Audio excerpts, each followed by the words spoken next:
Female I सारी? हाँ 350 female थी, 350 सीट थी।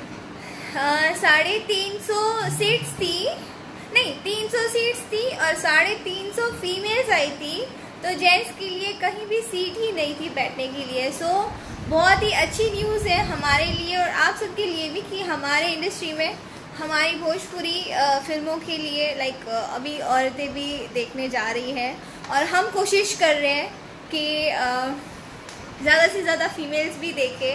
जैसे मेरे फ्रेंड्स जाते हैं देखने, आप सब जाते हैं, तो वैसे ही सब लोग देखें। और बस तहे दिल से उन सारी महिलाओं को मैं थैंक यू बोलना चाहूँगी, शुक्रिया अदा करूँगी कि वो सब अपने घर से निकल के अपने हस्बैंड से झगड़ा करके गए मूवी देखने के लिए।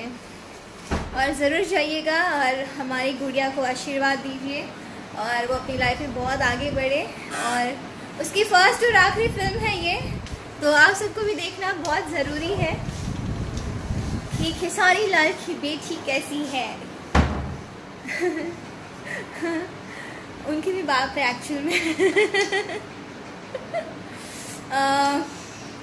सो रोहन पहले बोल दीजिए, बाहर के लोग जितने हैं उनको बता दो। कॉस्ट्यूम छोटा हो गया।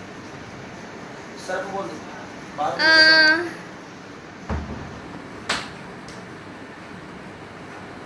Thank you so much Tanu Singh.